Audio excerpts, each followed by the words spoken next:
Why is it that a single casual "you should do this" can tighten your chest with guilt, shake your confidence and make your kindness feel like a burden? Why is it that when someone makes an unreasonable request, you are the one who ends up feeling conflicted, guilty and ashamed? Why is it that the more understanding, patient and considerate you are, the more people begin to treat your time, your boundaries, and even your goodness as something they deserve by default? Why is it that words like family, friendship, or morality can instantly silence your resistance, even when agreeing means betraying yourself? Why does saying no frighten you, while saying yes exhausts you? Why does refusing make you feel cold-hearted, yet agreeing makes you feel invisible? Why do your feelings always come last? Why can morality become someone else's weapon? Why can kindness turn into a debt you're expected to repay? And how can a single sentence, "you should," strip a grown adult of autonomy, boundaries, and even dignity? If you've ever been trapped between disappointing others and disappointing yourself, if you've ever lost sleep over a sentence someone threw at you, then you may already be caught in a force we rarely name but often suffer: moral manipulation. Today we will look at it clearly, understand it, untangle it, and release its hold on us. Moral manipulation is not morality. It is emotional pressure draped in righteousness. Healthy morality respects your will. If you want to, if you have the capacity. Moral manipulation says, because you can, you must. If you refuse, you're a bad person. Its core is a psychological trap made of 3 parts: someone's personal need, an exaggerated moral standard, the guilt you're forced to carry if you say no, when "I can help" becomes "I must help," when "I don't want to" becomes "I'm not allowed to refuse." Oh, you're no longer making a choice, you're being controlled. 1. Family, where love becomes a debt. I raised you, you won't even listen to me. We're doing this for your own good. Family should be a place of warmth, but it often becomes a space where affection turns into obligation, a lifelong bill you're told to repay. Here, moral manipulation is the deepest and the hardest to resist. 2. Social circles, favours and face. We're all friends, why are you being so stingy? Everyone else is helping, why can't you? Their small request becomes a heavy obligation for you, and your refusal earns you labels like selfish, difficult, or not a team player.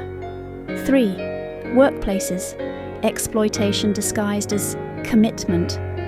The team is struggling, you can't be the one who lets us down. Young people should sacrifice more. Responsibility becomes a weapon. Your professionalism becomes invisible, and your time becomes something others feel entitled to consume. 4. Public opinion, the moral purity test online. You're not speaking up. What kind of person are you? A public figure donates that little. Pathetic. Online morality becomes a tool for judgment, a stage for moral perfectionism, where one misstep earns you a public trial. Across all these scenes, one thing never changes. It is never about morality. It is always about control. Psychological studies show that the people who love to say "you should" are rarely more moral or more selfless. More often, they are simply skilled at exploiting human weaknesses. They usually fall into 4 common types. The first type, people with weak boundaries. They cannot distinguish between my need and your resources. They treat your time, your energy, and even your emotional labor as a natural extension of their own. To them, this isn't asking, it's simply what you should do for them. The second type, emotional dependence. Inside, they feel deeply insecure and empty. They rely on other people's compliance to feel safe and valued. The moment you refuse, they interpret it as abandonment or rejection and immediately use moral pressure to tie you back into the relationship. The third type, responsibility shifters. When life gets difficult, they don't look for solutions. They look for someone to carry the burden for them. Family struggles, work stress, personal chaos. They want someone else to take responsibility. And once you say no, they instantly adopt the role of the victim, triggering your guilt. The fourth type, those driven by control. For them, having others act according to their wishes is a source of power. Moral manipulation becomes a perfect tool to maintain invisible dominance while appearing righteous. These people often appear confident or justified, but underneath the surface lies something far less noble: emotional immaturity, inability to handle frustration, and a deep reluctance to take responsibility for their own lives. They use the language of morality, but what truly drives them is not virtue. It is control, dependency, entitlement, and fear. In relationships marked by moral manipulation, the victims are rarely foolish. More often, they are too kind, too sensitive, too conscientious. These individuals share 3 core traits, but behind them lies a deeper psychological foundation. Trait 1: excessive empathy. Their emotional system is like a sponge, absorbing every hint of disappointment or frustration from those around them. A single "never mind, forget it" can haunt them for hours, making them question whether they've done something wrong. Trait 2: a people-pleasing instinct. Their sense of safety comes from being liked and accepted. Since childhood, they've been trained to maintain harmony, avoid conflict, and take care of others' feelings. Over time, they internalize a rule: as long as everyone else is okay, I will be okay. Trait 3: blurred boundaries. They struggle to distinguish "I can empathize with you" from "I am responsible for your problems." When someone is in need, they automatically feel obligated to help, otherwise they fear being not kind enough. There is also a deeper truth behind this pattern. These good people often grew up carrying too much responsibility too early. Maybe they were told, "Be sensible. Don't cause trouble. Others' happiness comes first." So, even as adults, they continue living with a compressed sense of self, reducing their needs, ignoring their limits, and prioritizing everyone else. And in the end, the kinder the person, the easier it is for them to be morally manipulated, simply because they have never believed that they too deserve protection. The damage caused by moral manipulation is not a single moment of discomfort. It is a long-term psychological erosion that slowly reshapes how you feel, how you think, and how you see yourself. First, emotional exhaustion. Constantly accommodating, constantly yielding, your mind stays in a perpetual state of tension. This invisible pressure gradually turns into fatigue, irritability, or even emotional numbness. Second, a distorted sense of self-worth. Living in an environment of "you should" makes you question yourself. Am I only worthy of love when I sacrifice? If I refuse, does that make me a bad person? Your self-worth becomes tied to others' expectations and judgments, rather than your own inner stability. Third, silent damage to relationships.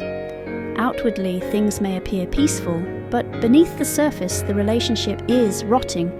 You accumulate resentment, they accumulate entitlement. Eventually, imbalance leads to emotional distance and quiet collapse. Fourth, declining trust in society. When morality is repeatedly abused, you start to doubt genuine kindness and help. You hesitate to offer warmth, fearing it will be exploited. People become cautious, guarded, and emotionally closed. Fifth, long-term psychological burden.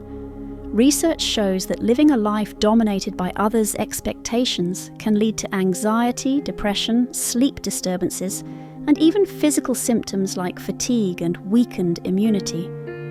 The most frightening part of moral manipulation is not the pressure itself, but the way it quietly changes the story you tell yourself about who you are. To escape moral manipulation, you must rebuild yourself on 3 levels. 1. Reconstructing your mindset. Your worth is not proven by sacrifice. Engrave this deeply into your heart. I can be kind, but I am not obligated to give endlessly. You can feel compassion without taking responsibility. You can understand someone without sacrificing yourself. Helping others is a capacity. Choosing to help is kindness. Whether you deserve love or respect has nothing to do with how many demands you agree to. 2. Learning the art of a gentle but firm no refusal is a skill.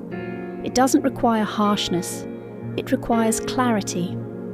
You can say, I have more important things to handle right now, so I can't take this on. I understand how you feel, but this isn't something I'm able to carry. I know you're in a hurry, but I can't fulfill that request. Your tone may be soft, but your stance must be steady. The more you explain, the more pressure others apply. The more you hesitate, the more they believe they can push your boundaries. 3. Relationship sorting. Moving away from moral black holes. Real love is never built on obligation. Real friends don't use guilt to control your decisions. Healthy relationships breathe with freedom, reciprocity, and mutual respect. You must allow yourself to reduce contact with draining relationships. Save your time and emotional resources for people who respect your boundaries and care for your well-being. Anyone who cannot accept your no will never truly cherish your yes. We can still choose to be kind, but kindness must rest on clear boundaries, not coerced sacrifice. You can love others and still say no. You can feel compassion without carrying every burden. You can give without destroying yourself to earn the title of a good person. So when someone says, if you were truly good, you should ask yourself gently, do I want to? If the answer is no, you are still good, just clearer, freer, and more whole. This is happy psychology. May you understand yourself a little deeper and love yourself a little more.